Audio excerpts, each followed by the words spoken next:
My name is Rachel Beatty, and I'm a volunteer with the Community Engagement Committee. My name is Adam Burrell, and I'm a volunteer with the Operations Committee. Hi, I'm David Gore, and I volunteer with the Operations Committee. My name is Kate McKinney, and I'm a longtime volunteer here at Clga. I work mostly on digitization projects. Brought here by a very simple desire to watch videotapes and have stayed for the long haul. I felt really didn't have an excuse not to get involved. It was so close by, and it fit right with my professional and passion in life in general. I guess it's sort of guilt in a way at how easy I have things because of the pioneers that have come before me. And I sort of felt I owed it to them to tell their stories and keep their stories alive because I can walk down the street holding a girl's hand. Well, the jokey answer I give is that I like looking at retro pictures of men with big mustaches, but For young people to connect with this history and seeing that look in their eye like, oh, like other people have gone through this and like all these things that I'm going through, other people like in the 70s and like earlier than that have gone through this, and like just seeing that connection is just really amazing. I grew up as a semi-closeted gay kid in the suburbs in the 90s, and I just kind of wanted to feel connected. It's so interesting, the variety of things that are collected here that many other archives wouldn't accept.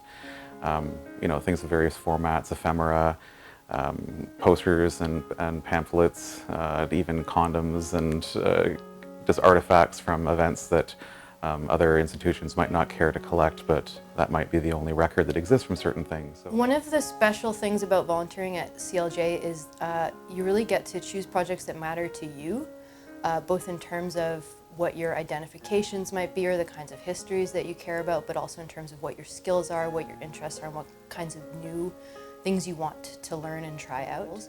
But here there's so many opportunities to carve out space for yourself and what you really care about. There are certain stories a lot of people have heard of, like the bathhouse raids, and then you go through the files and you see the letters and the photographs and these real kind of personal artifacts, and it gives you this real intimate connection, I guess, to the history. You never know what you're going to find when you open up a box of records. It feels really satisfying making sure that these stories are kept alive and that people get as excited as I do about them now. And I mean, ultimately, archives are about people.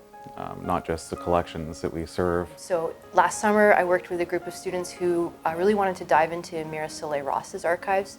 Mira Soleil-Ross is a really important figure in the history of trans and sex work activism in Toronto and in Canada. And so those students cared about her work, they cared about her archives, and they dug into it and created an incredible digital collection. So it really shows the range of what you can do as a volunteer here and the amazing materials we have for you to draw on to do that work. If there were no archives, that would be really sad. Come in with an open mind, be willing to learn, not only just about our collections, but about the many different people that we served and our diverse Don't be intimidated. If you come out for the first time and you're not quite sure where it is that you're going to fit in or what work you're going to do, just keep coming back. You'll figure it out after a couple of weeks. It's a great place for so many reasons, not just our collections, but the people that it serves. It's still a complicated thing, really understanding yourself as a queer person. And it's kind of our duty to get those stories out there and to get people as excited about them. Like, they're exciting and people should know about them, so. Having the archives there I mean, there are a lot of resources, but that's a really important resource, I think, for really understanding where you might fit in the world. So we need this archives because our stories need a place to be kept and a place to be told, and we need a space where we can all meet and talk about and debate and dialogue on the kinds of histories we remember and want to tell. I really like this place. After a while, you probably won't want to leave.